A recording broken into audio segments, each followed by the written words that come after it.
So this should be our last video now for 19B, and this last part will look at distances along our lines of latitude, so along those horizontal lines that divide up the Earth. The first bit of this is talking about distances along 2 points which are on the equator.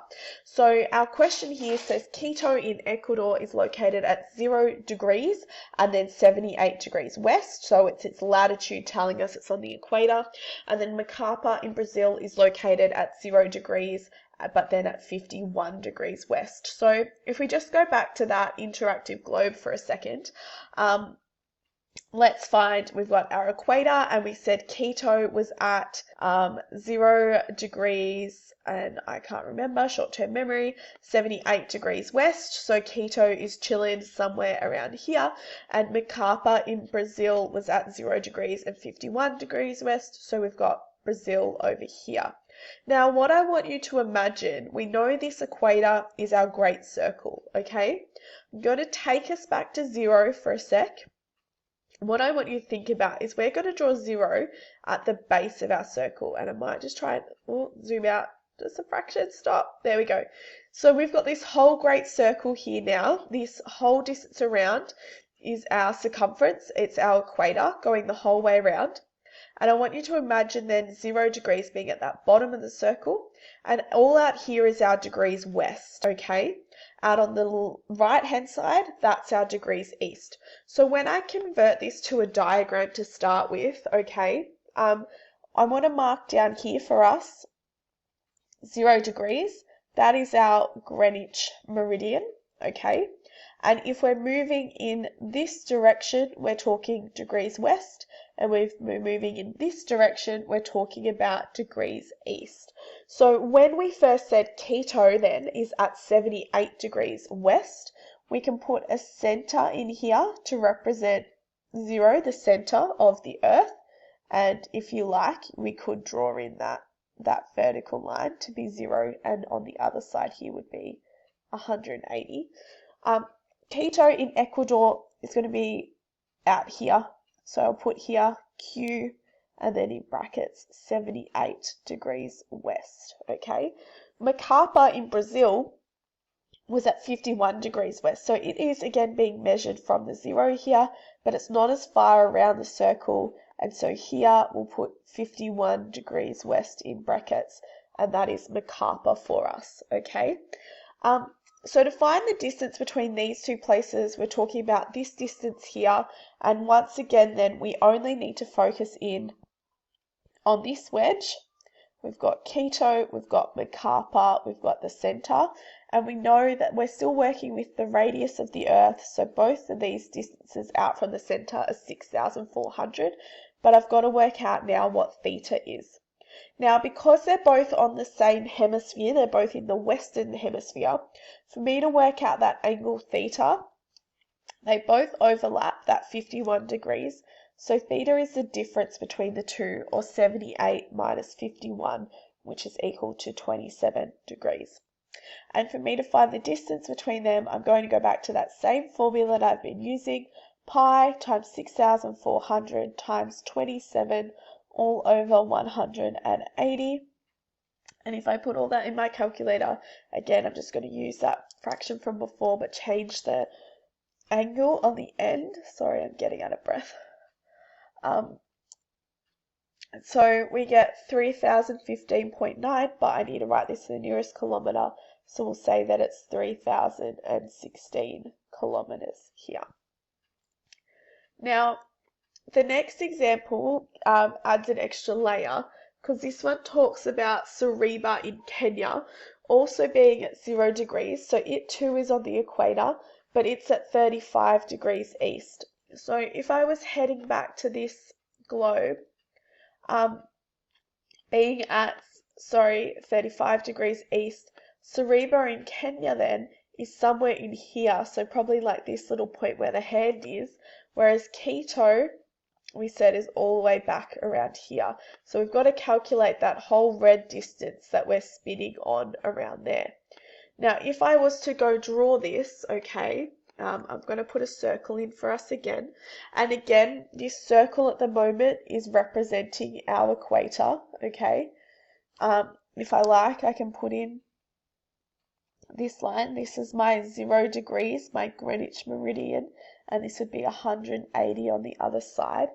If you want, you could put in that, and this here would be 90 degrees east, and this over here would be 90 degrees west. Remember, we're looking at now like a bird's eye view of the globe where we've cut off the northern hemisphere. Quito, we said, is at 78 degrees west, so Quito is out here. And Kenya is at 35 degrees east. So from 0, we're measuring 35 degrees east, so that would be like this, okay?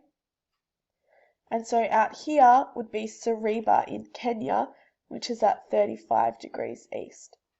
So this time, if we're trying to find the distance between these two places, we're actually now working with this wedge that goes like this, where this is 0, this is Quito, this is Sariba. And these distances here are still the radii of the Earth. And I've got to work with this angle in here of theta. Now this time, because I've got some degrees east and some degrees west, for me to find this angle, I'm actually going to add their values together. So I'm going to add 78 degrees west and 35 degrees east together. And if I do that, then hopefully you agree with me, that equals to 113 degrees. And so when I use my formula of pi times the radius, so times 6,400, I'm going to put 113 in for my angle this time and divide all of that by 180. And this time we get then that it's 12,622 kilometers between Quito and Sariba in Kenya. It actually gets us to work along a parallel of latitude. And remember, our parallel of latitude are small circles. So if we're trying to find distances along a parallel of latitude, what we're saying is that perhaps both these places are on the north 30 line of latitude, and we can see that that circle there along that blue line is that smaller than that circle on the red line. So we need to know the radius of that smaller circle first before I could say find the distance between a point that's here and a point that's over there. Now for us to do that, the formula that we can use is that the radius is 6,400 cos of theta, and I'll show you how that works right now. So to start with, if we think about, we've got New York again, okay? So New York is located at 41 degrees north, which we know, and 74 degrees west.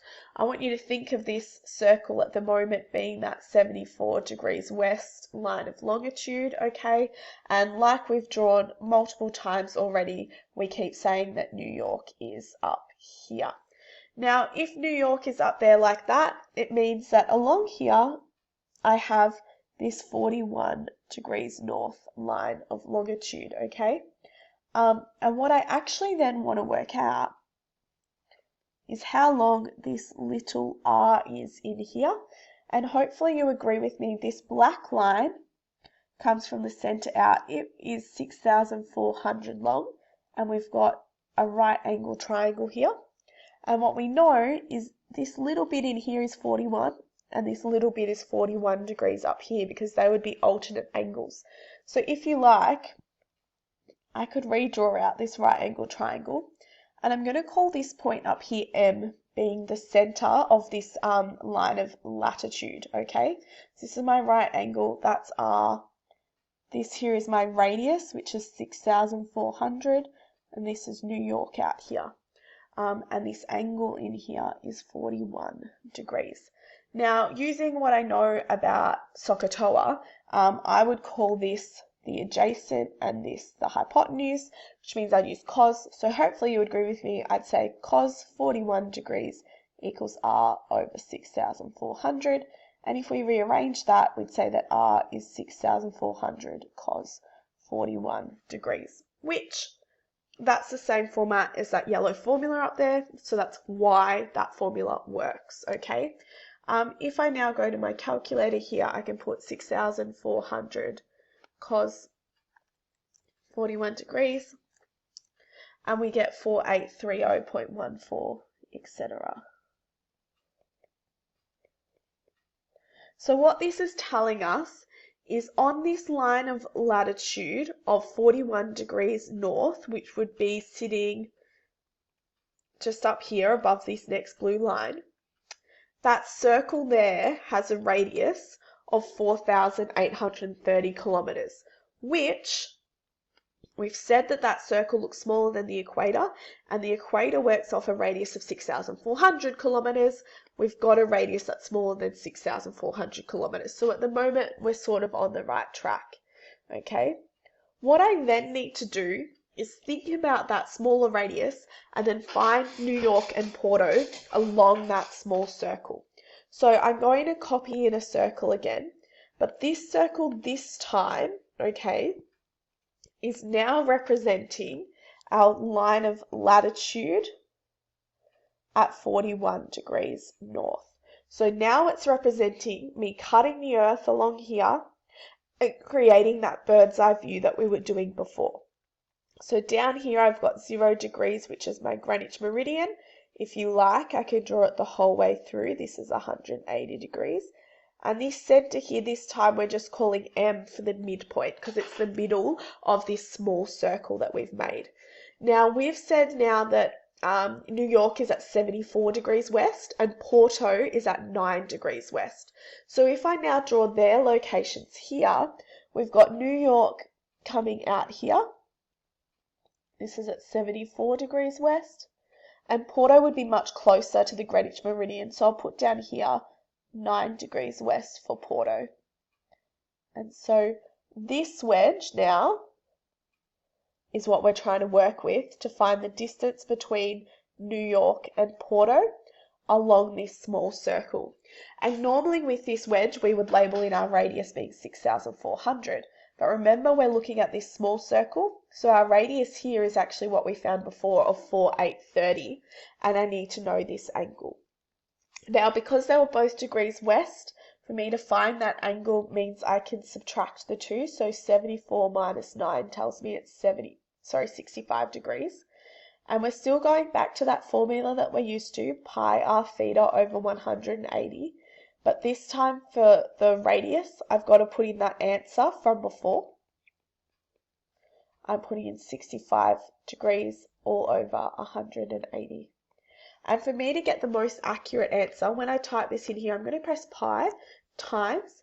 I'm going to press answer on my calculator bar because that'll bring down the previous answer.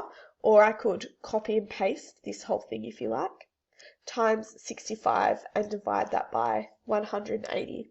And to the nearest kilometre then, it's 5,480 kilometres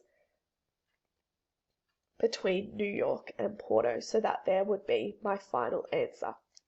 So with questions that ask you about finding the distances along lines of latitude, please remember that a line of latitude is talking about a small circle, okay?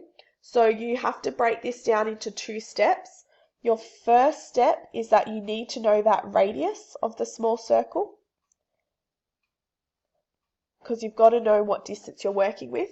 And once you know that radius of the small circle, then you can look at their longitudes, okay, and you can use that S formula